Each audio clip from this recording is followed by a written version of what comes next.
Okay, guys, I know I started Organometallics in class the other day. Boy, I really wish I wouldn't have canceled class that Friday, but whatevs. It is what it is. I want to go ahead and do a quick review of Organometallics and then finish up this section, okay? And so, again, what did we learn about Organometallics? Well, we learned that it allows us to have a so-called nucleophilic carbon, okay? And so organometallics have the same general feature where we have this metal, okay, that's going to have a partial positive charge, okay, and this alkyl group that could be sp, sp2, or sp3, depending on which metal this is, going to have a partial negative charge. And so, like I said in class, sometimes you'll see it drawn as if this bond is covalent, and then sometimes you'll see it drawn as individual metal cation, an alkyde anion, but it's kind of a hybrid between the two of those. The metals that we're going to be talking about here, okay, are going to be lithium, sodium, which we've already seen, magnesium, and then copper 1. There's a lot of different metals that can participate in organometallic bonding, but these are the ones that we're going to focus on in this textbook, okay? As far as what they can do, okay, lithium, magnesium, and sodium, I guess I should put my charges here, can all participate in a metal carbon bond with any hybridized carbon atom. So it could be sp2, sp, or sp3. And so typical examples of these would be something like this, where I could have a lithium directly bonded to a double bonded, an sp2 hybridized carbon, okay? I could have an example where magnesium is bonded directly to a aryl or vinylic. Typically, what we see with magnesium, because it is a +2 charge, and we're assuming that our alkyl group is -1, we'll also have a counter halide where X is typically bromide or chloride. So our biggies, okay? And so an sp3 is something, of course, that we're familiar with, okay, in terms of sodium acetylide anions. This is nothing new for us, okay? But something that we've not seen before is something like a lithium bonded to a carbon-carbon triple bond, okay? Cuprates are a little different. Cuprates are very different. Magnesium, okay, lithium, and sodium, if you take a gander at a periodic table, these are all group 1A or 2A,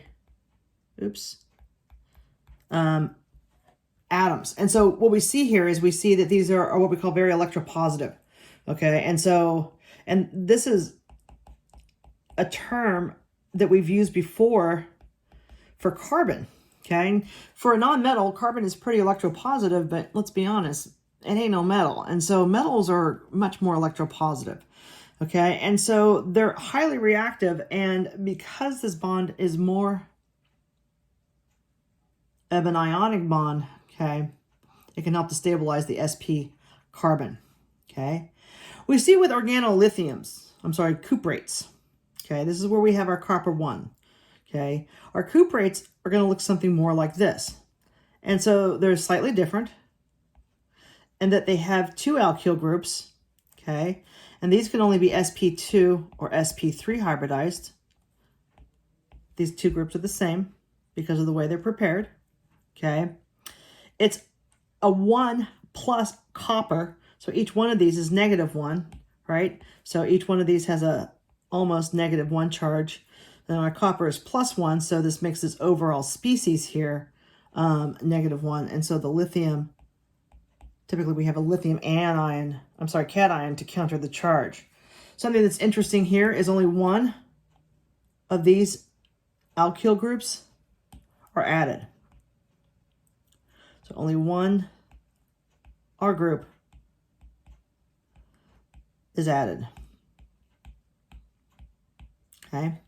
And as a result of that, what we see here with my organometallics, where I have sodium, magnesium, or lithium, okay, these are fall into the very reactive category. And sometimes you'll hear this referred to as hard Grignards, hard organometallics, okay? And then what we see over here with my cuprate, oops. So yeah, the mystery's over. You see how we do this now, huh? For those of you that don't have it. And for my cuprates, okay, they're what we call mild, even though they're not really that mild. Okay, so again, I know that this is a review, but I think it would be better to see this all continuous to kind of jog your memory, since honestly, let's be honest, you've had an incredibly long break. Okay, so let's go back and talk about this. So let's talk about how we prep these. Okay, and so the prep of the synthesis is not that difficult. Okay, for the Grignards and the and the organolithiums, we start with an alkyl halide. Okay, and so typically what we'll see here is we'll have some sort of alkyl halide, where of course, what do we say X has to be? Where X is bromine, okay, or chlorine. We're going to react it in the presence of solid magnesium. It's ground up, so it kind of looks like, do you remember those old Brillo pads that you used to clean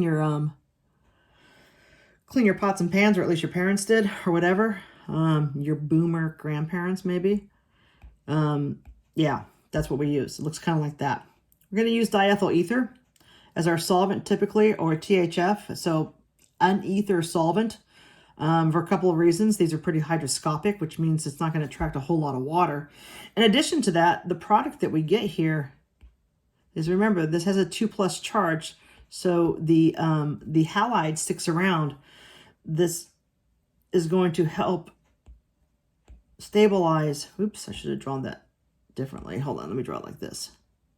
Oops, shoot. The diethyl ether is going to help to stabilize the partial positive charge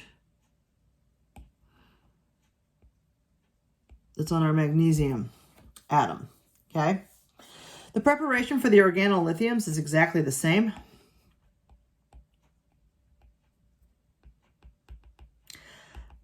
We start again, an alkyl halide. Let's do a different one this time. Let's do one that's SP. Let's do one that's SP3. I'm sorry, SP hybridized. And so we have an haloalkyne, which we really have never talked about. Okay, haloalkyne, we're going to react it with lithium. In this case, we're going to do 2 equivalents of lithium, okay, because lithium is +1, so we don't have to keep this other halide around. So we need something again. So we're back to balancing our reactions. I don't talk about a solvent for this, but every time I've ever used this, we've also used diethyl ether. But again, they don't focus on the solvent for this particular reaction, okay? And with the acetylide anions, we didn't actually draw the bond, but with lithium we do, okay? And so this is my organolithium, and then the byproduct of this is a lithium halide salt. And actually, since this is taking place in a very nonpolar organic solvent, the appearance of this salt is actually evidence that the reaction is taking place, okay? The cuprates are actually made from organolithiums, okay? So the cuprates, okay, we actually take an organolithium. So let's go ahead and oops, I like to use different colors because I don't know why I do. I just do. Anyways, it's kind of like watching paint dry, isn't it? Okay, so let's say I'm going to take this organolithium. I'm going to need 2 of these. I'm going to react this with copper-1 iodide. And so what's going to happen over here is both of these alkene groups will add to my copper. Okay, remember this is copper-1. Each one of these is -1. So this is copper +1. And so it's going to have an overall negative charge. So the lithium, of course, is my counter ion. Okay, and the other lithium goes and forms lithium iodide as our byproduct. Okay, all right, so on the exam, I might ask you to prep these first. Who knows? Just as a really quick review from last semester, okay, the acetylide anions.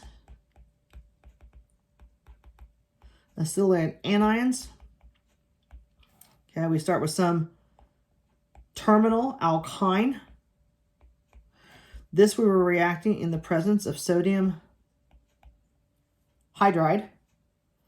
Okay, we're going to displace the hydrogen. And it's funny because now we're going to go ahead and start acting like these are back to ionic bonds. Okay, and then the byproduct of this, of course, is hydrogen gas. Okay, so organometallics can act as a couple of different ways. Okay, they can act as a nucleophile or a base.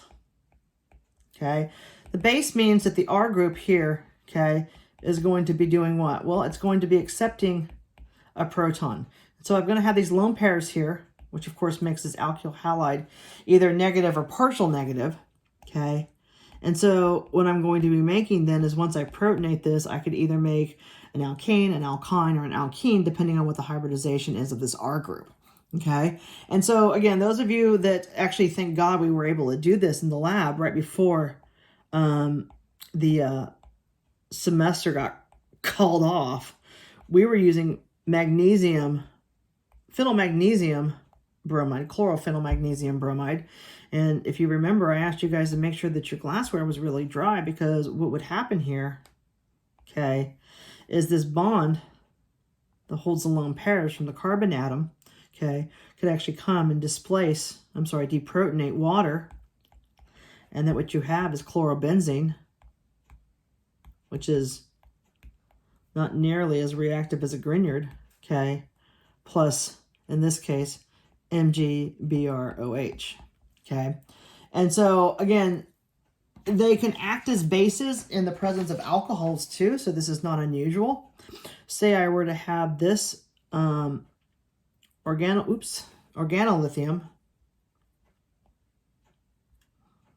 okay? And so as you can see, these are very synthetically useful, because not only can I have the double bond over here, but as the other example I did up here, I could have the double bond here. So I mean, these are very, very handy. This happened last time. All right. And so again, say I were to react this in the presence of, I don't know, ethanol. By the way, alcohol sales in Texas have skyrocketed. What the hell? At least nobody's drinking and driving, right? All right, so I've got this bond here, okay, this polar bond between carbon and lithium. The electrons, again, are being mostly owned by carbon because of lithium being electropositive. Okay, going to displace this over here. And so what I've got here is I've got propene, right? Propene with the hydrogen that I just added, plus lithium ethoxide, okay? And so again, when you're using these, you have to keep careful with, you can't use a polar protic solvent, you can't get it wet. You have to be careful with what you use it around, okay? But we're going to be mostly focused on organometallics as nucleophiles. And that's where they become very handy. Hold on, it's hard for me to type, as nucleophiles. Okay. So again, the general reaction here is I'm going to have some sort of ketone or aldehyde. And in this case, we're going to say R can equal what? H or an alkyl group. Okay. So any alkyl group, sp, sp2, sp3. Well, obviously not sp. I'm sorry, sp. Sorry, I forgot what I was talking about here. Anyways, I'm going to react this with one of my organometallics. Oops. Do this in a different color. Sorry, that was me taking a drink of my coffee. Sorry if I slurped a little. Okay, and then two, we're then going to do some sort of water workup. Okay, if you can't see these colors on the video, remember that I'm also going to be posting a PDF file of this, and the colors will be much clearer on the PDF. Okay, and so what I'm going to get here is I'm going to get, in this case, okay, these two R groups are going to stay.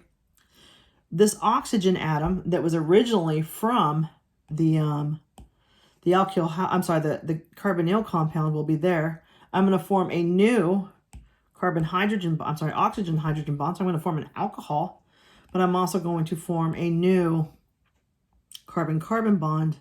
And so in this particular case, okay, I'm going to form an alcohol. Okay, and it makes sense, right? If I'm going to use formaldehyde, okay, I can form a what? A primary alcohol. If I'm going to use an aldehyde, I'm going to form a secondary alcohol. If I'm going to, actually, let me do this over here.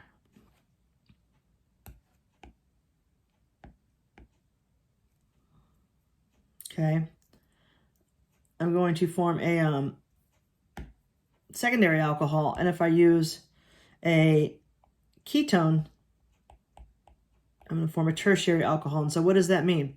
Well, that means if I take any of these and react them with an organometallic that can react with them, 1, 2, H2O, what I'm going to get in this particular case, okay, is a primary alcohol for formaldehyde. Okay. For the aldehyde, I'm going to get a secondary alcohol as I add the new Grignard organometallic rather over here. And for the ketone, what I'm going to get, so I'm running out of room here, so I'll just screw my bond angles, okay? And so again, what is the whole point of me drawing all this? Well, formaldehyde will give you a primary alcohol, okay? Reacting this with an aldehyde will give you a secondary alcohol, okay? And reacting an organometallic with a ketone will give you a tertiary alcohol, okay? And so that's what we're most interested in. And so let's do some reactions here, okay? The mechanisms for these are very, very straightforward. Out of all the reaction mechanisms you're going to learn this semester, these are probably going to be the easiest. And it doesn't matter what I give you. I can give you a ketone, I can give you an aldehyde, but let's go ahead and let's start with this particular ketone here. Let me use a darker color. I just realized that might be a little difficult for you guys to see. All right, so I'm going to start with this ketone here. Okay, I'm going to react it with an organolithium in this case. Okay. Damn it. I'm going to use this organolithium. That's going to be step 1. Step 2, of course, is going to be my water workup. Okay. And even though this is kind of a crappy drawing, I'm going to go ahead and move it down here to draw the mechanism, and I'm going to make this bond. Ugh, never mind. All that cutting and pasting for nothing. Just redraw it. I'm not too happy with this carbon-lithium bond. Okay, so again, what are we looking at here? Okay, we're looking at partial positives and partial negatives. My carbonyl compound is going to act as my electrophilic site, right? So right here, where this carbon right here is going to be my electrophile. Okay, the electrons are kind of being shared between lithium and carbon, but for all intents and purposes, okay, this carbon, sp hybridized carbon, is going to be what? It's going to be my nucleophile, which I just put the wrong partial charge on. Okay, son of a bitch. Okay, it's going to be my nucleophile. And so again, we're going to have nucleophilic attack of the carbonyl carbon. We're going to break our carbonyl bond. I'm going to form this intermediate species, okay, where I have this anion here. And down here, I've got my newly added 1, 2, 3, carbonyl, or alkyne in this case. Next step is going to be the water workup, okay? And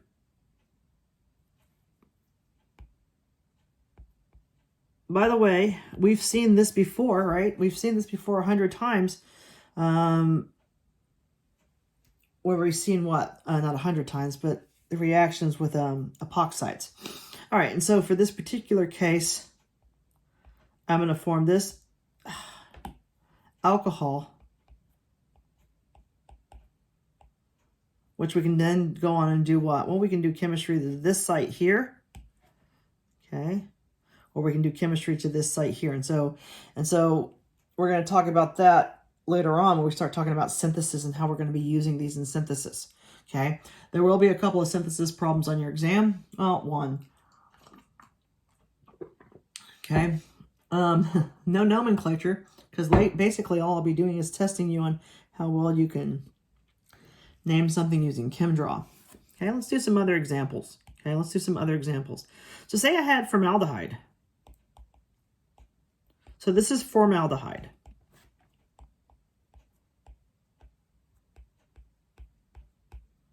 Okay, and say I'm going to react this in the presence of, I don't know,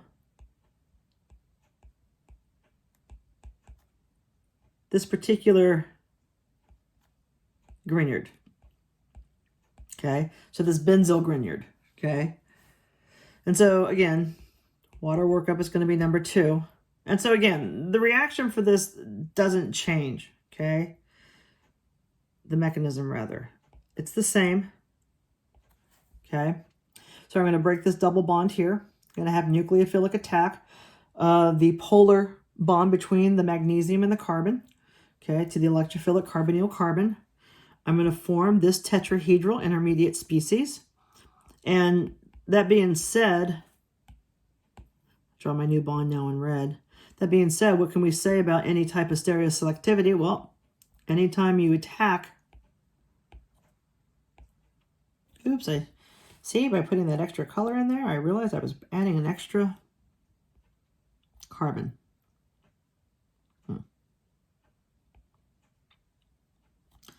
So now I have to draw a sideways benzene ring, which I can't do very well. Okay, and so this is going to give us this. Okay, the second step, of course, is going to be the water workup step.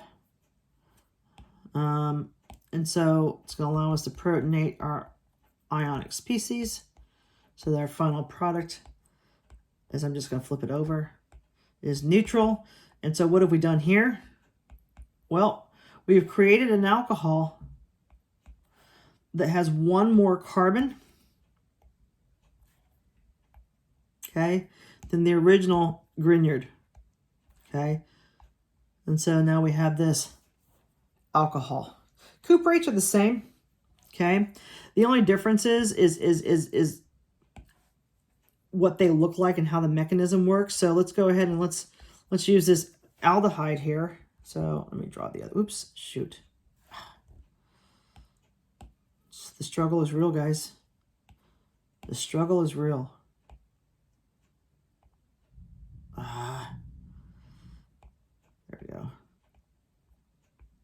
All right, so I'm going to start this aldehyde here. I'm going to react it in the presence of this cuprate. And so this is how you're going to see it drawn on the exam. Okay. And so it's easier for me to draw it like this. Okay. And so this right here, okay, for those of you that are using the note file, this right here equals this. Little cat hair.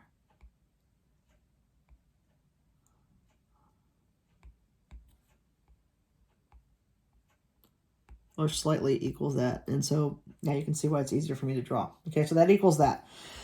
Okay, so again, first that, 2 is that. Okay, and so water. And so again, you're really not going to be drawing a whole lot of mechanisms. So there's that. So if you hate mechanisms, then you're done with them. I mean, yeah, you can. I mean, for the most part, I don't know. I'm going to see if I can do that, but I just think it might be too hard and too time consuming. Anyways, we'll see. All right. But the number of mechanisms you're drawing is definitely getting reduced. So anyways, we're going to have nucleophilic attack. Again, we're going to treat the copper carbon bond just like we did the magnesium carbon bond and the lithium carbon bond that we did in the previous examples. We're still going to form this tetrahedral intermediate species, okay, that is going to be ionic. I'm just going to go ahead and draw the implied hydrogen. Oops. Okay. And then, of course, we're going to have our water workup where we're going to go ahead and protonate this. And I'm going to flip this around so I can draw it a little neater. So I have this alcohol here, okay, and this, that, and the other, okay? All right. Some other things that you might be asked to do is what reagents, okay? What carbonyl and organometallic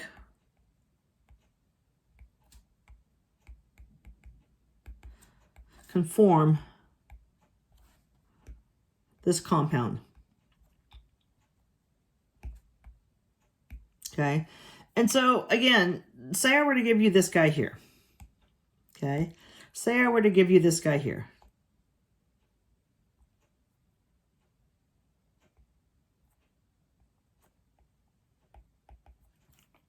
All right, so you're going to break this down into two spots. Okay, obviously, where the oxygen was, that was your carbonyl carbon. Okay, the carbon with the oxygen directly bonded to it is the carbonyl carbon. So you know that. And so you have two options. Well, can I make this my carbonyl? Okay, and then make this my organolithium? Sure. Yeah, that works perfectly.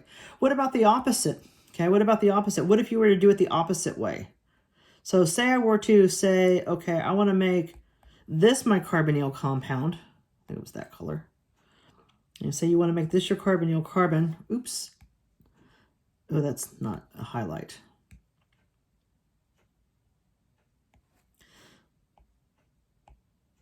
Say you want to make this your carbonyl carbon, and then you want to make this your organometallic. Yeah, that'll work too. Now, let's take a look at what we're going to do here, because there's something lying in the weeds that you don't know about. So the carbonyl carbon that we're going to use over here, okay? I have 1, 2, 3. So it's 3 carbons, okay? There is an implied hydrogen here, so we know what? We know it's an aldehyde. So probably this aldehyde. Okay, this is an sp2 hybridized carbon, so we can do what? We can do a Grignard, we can do an organolithium, we can do a cuprate. We can't do an acetylide anion, but it doesn't matter what you do, and so you could simply write it like this. Okay, oops, let me do that in red so that you can see. Okay, and so again, there's two other options here that I didn't write. Right, this could either be MGBR, or there could be two of these, okay?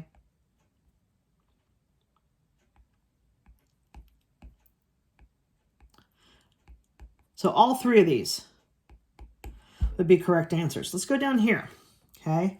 And so, again, lurking in the weeds is something that you don't really know yet, is if I were to use this purple part as my carbonyl compound. Yeah, I'm doing this in the middle of a thunderstorm. Good thing we're all inside, eh? Anyways, I would have to use this aldehyde here, okay, carbonyl, and this is referred to as an alpha beta unsaturated ketone. And they do weird things. And they have very selective addition, just like we saw for the thermodynamic and kinetic additions to the dienes. So again, as long as what you write is okay, just if you're going to do this, avoid using cuprates, because for reasons that we're not going into yet, okay, I'll make 1, 2. I could either use this or this. Cuprates don't react with these in a manner that you would guess right now. So, not cuprates. Oops. As everything else for right now. Okay. And then I could give you another product. Okay. I could give you another question is, how would you use this? How would you form this? So let's take a look at this guy here. So, oops, I'm so used to drawing benzene. So let's take a look at this cyclohexanol. Well, almost. Okay, let's take a look at this alcohol here. And again, this is, you only have one answer. okay, you only have one answer because this has got to be your carbonyl compound, all right? You can't make this side your organometallic because why? Well, you got no organo over here. So good luck with that. And so, you know, because you're in your second semester of organic, this is 2 hydrogens here. And so the only answer for this in terms of the carbonyl, okay, this would have to have been formed from what, okay? This is going to have to be your carbonyl. Oops, shoot, sorry about that. This is going to have to be your carbonyl. And then this part over here, okay, oops, that's probably too close in colors. Let's use red. That's probably too close as well. This is going to have to be your organometallic. So again, it doesn't matter which organometallic you use. Now you can use all of them, but you have to use formaldehyde. Okay. Plus, again, I'm not gonna lie, I'm a Grignard girl. I like me some Grignards. I've used Grignards forever. So this, right? So the carbon bond from the Grignard is right here. Okay, so again, that's that carbon right here. So you're going to draw your metal here, MgB or again, lithium, or again, you can do 2 of those and do a cuprate. Okay, let's do one more. Let's do one that's non-symmetrical and has more than one really decent answer. So let's take a look at this one here.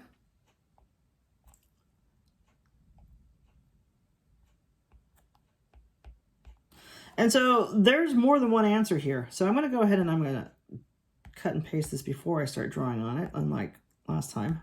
Oops, shoot.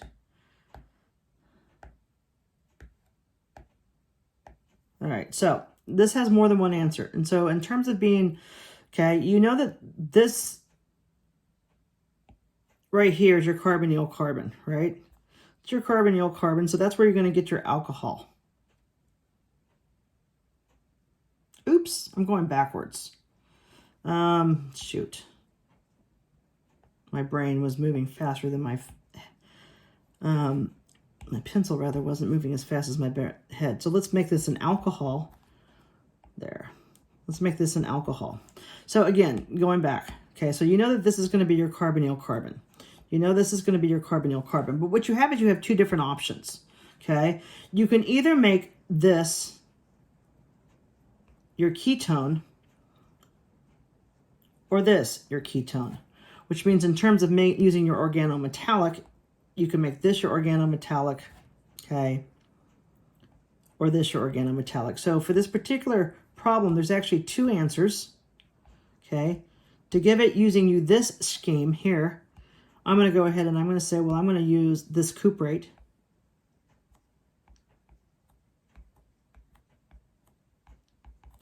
Okay, plus this aldehyde.